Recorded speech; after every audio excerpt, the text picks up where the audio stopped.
Quantum leaders, the catalyst. Consciousness as architect, not bystander. The catalyst's natural style, high voltage, intuitive, and designed for disruption, often appears reactive, even chaotic. But through the quantum principle that consciousness is architect, a deeper leadership truth arises. The catalyst is not merely responding to stagnation. They are designing the new through every mental signal they emit. Every challenge they offer, every conversation they provoke, every moment they push against inertia is not just an act. It is a structural imprint. They are not separate from the systems they activate. They are architecting them through their beliefs, intentions, and frequency of presence. With a motivation direction of away from, the catalyst senses dysfunction before others see it. But if they approach systems with a mindset of breakdown and resistance, their very intervention becomes abrasive or short-lived. Their mental posture wires the environment. When they approach change as unfolding evolution rather than emergency response, they encode the system with graceful readiness instead of urgent fracture. Their attention focus on others gives them sensitivity to relational undercurrents. But how they see others, capable versus stuck, awake versus resistant, writes the relational blueprint. The catalyst who views people as intelligent, adaptive, and more than ready creates architectural invitations for growth. Their consciousness begins not with critique, but with faith in latent brilliance. With an external frame of reference, they adapt to emerging cues. But when their consciousness is scattered, always chasing the next pressure point, they build systems that react rather than regenerate. The catalyst refines when they anchor their frequency first. Instead of following dissonance, they start to architect resonance, holding clarity until the field aligns. Their options-based operational style thrives on creative alternatives. But if the choices are scattered by unfiltered impulse, the structure collapses. The catalyst matures when they ask, what am I designing with these options? Am I reinforcing overwhelm or empowering clarity? Their mind doesn't just offer options, it builds mental architecture others walk through. Their general viewpoint allows them to spot broken patterns. But if they assume that dismantling is always the point, they build through subtraction, not creation. When their consciousness expands to what this system wants to become, not just what it must stop being, they shift into future-forming design. Their rebellion becomes reformation. With a proximity work preference, they thrive in high-contact environments. But the energy they bring into shared space is part of the system's coding. If they enter with volatility, others tighten. If they arrive with calm urgency and clarity, the field adapts upward. The catalyst learns to architect tone, not just respond to it. Their presence becomes design. Their emotional engagement is associated. They move from embodied intensity. But if they don't recognize their own emotional state as an architecting force, they inject instability. The conscious catalyst understands, my emotional field is part of what people are working in. When they feel clearly and express cleanly, they build emotional rooms that hold charge without chaos. As mismatchers, they challenge what's established. But what they challenge is only half the story. What they believe about what's possible is the other half. The catalyst, who only sees the problem, architects revolution. The one who also sees what wants to replace it becomes a systems futurist. Their consciousness writes not just critique, but blueprint. Their in-time orientation gifts them immediacy. But if they move on impulse without internal alignment, their shifts don't stick. When they pause just long enough to ask, what is this moment asking for? Disruption or design? They move from catalytic event to lasting impact. Their tempo becomes construction, not just reaction. And with a primary drive of activity, they are driven to initiate. But not all action creates structure. The conscious catalyst acts from intentional patterning. What emotional tone am I normalizing? What level of clarity am I encoding into this exchange? Their movement is no longer kinetic noise. It becomes instructional signal. In this quantum frame, the catalyst is no longer a spark thrown into the system. They are a conscious coder of the system's next level. Through how they think, what they name, and the presence they emit, they build psychic blueprints others inhabit. When they speak, the field doesn't just listen, it remembers what it's becoming. Their rebellion becomes design. Their action becomes architecture. And their mind becomes a forge. quietly building the future in the structure of every moment they touch. Quantum leaders, the catalyst. Polarity creates the blueprint of experience. The catalyst's natural style, fiery, activating, and change demanding, is designed to stir what's stagnant and energize what's dormant. But underneath their drive to move fast and break through lies a deeper leadership pattern: polarity. Through the quantum principle that polarity creates experience, the catalyst begins to understand that their power is not found in force alone. It is born in tension. The tension between push and pull, challenge and support, spark and space. When the catalyst learns to hold opposites instead of swinging between them, they stop creating chaos and start designing transformation. With the motivation direction of away from, the catalyst zeroes in on friction, dysfunction, and stagnation. The polarity here is urgency versus patience. When they lean too far into urgency, they risk fracturing trust. Too much patience, and they lose their edge. Their impact lives in the middle, calling the system forward without collapsing it. The catalyst matures when they can feel the heat without trying to force the boil. Their attention focus on others helps them read what's blocked or ignored in a group. The polarity is reading others versus influencing them. If they only absorb group energy, they become reactive. If they only project their vision, they miss the moment. When the catalyst reads the room and applies calibrated pressure, they become a precise activator instead of a chaotic force. With an external frame of reference, they track systems as they shift. The polarity is adaptation versus origination. If they adapt too much, they lose clarity. If they resist adaptation, they lose timing. When the catalyst moves between reading cues and setting tone, they gain traction, not just attention. Their options-based operational style allows for spontaneity and disruption. The polarity is divergence versus commitment. If they jump from one idea to the next, energy disperses.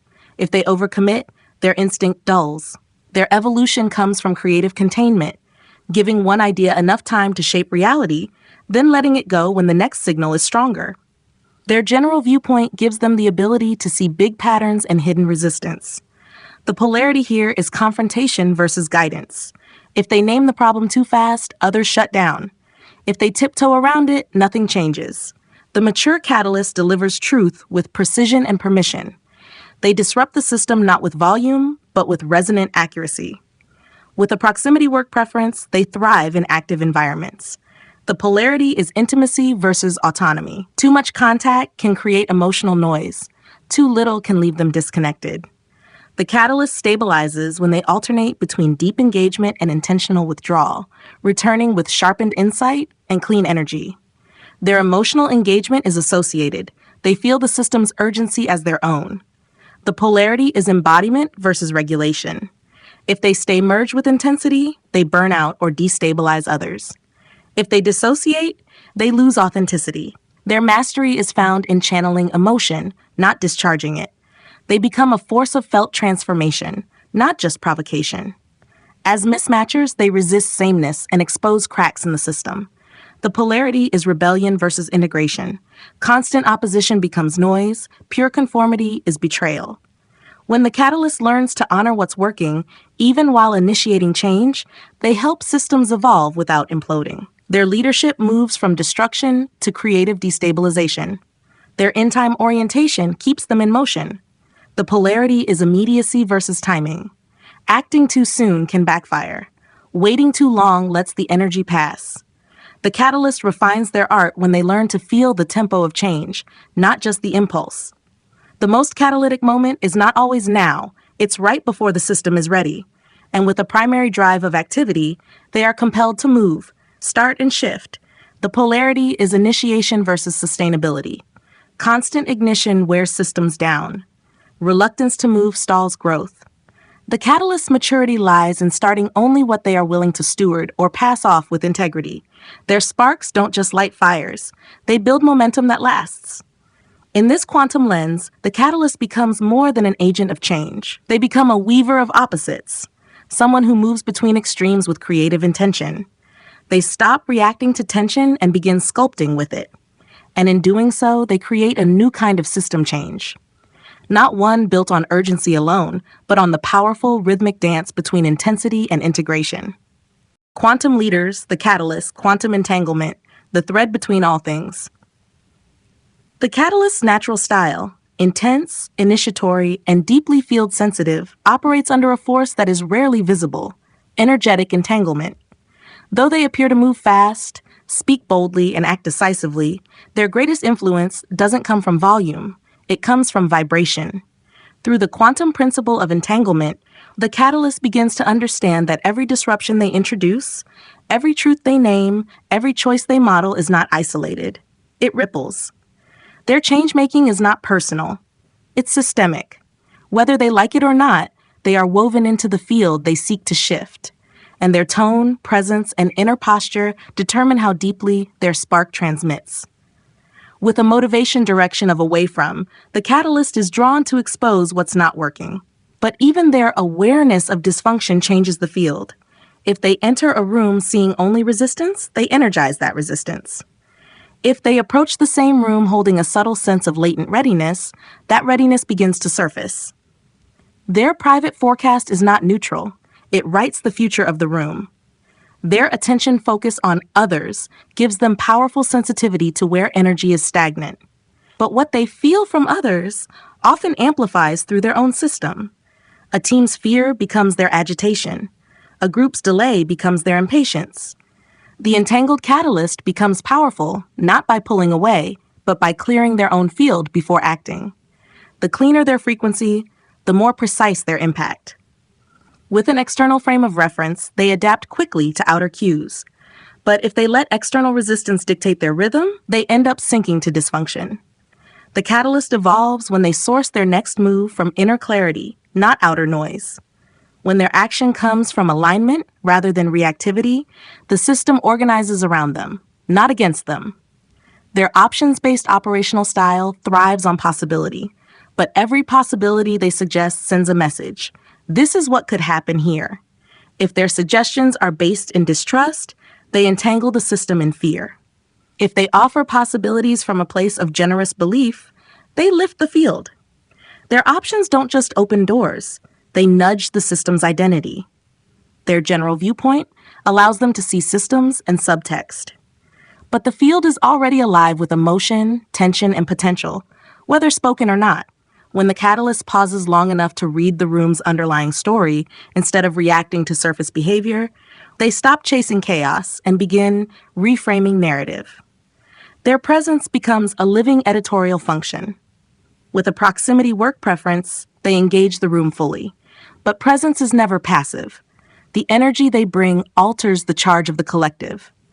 When they enter with grounded voltage, not scattered pressure, they entrain the group to higher coherence. Their mood becomes message. Their breath becomes instruction. Their composure becomes permission for others to update their state. Their emotional engagement is associated. They feel other states as their own.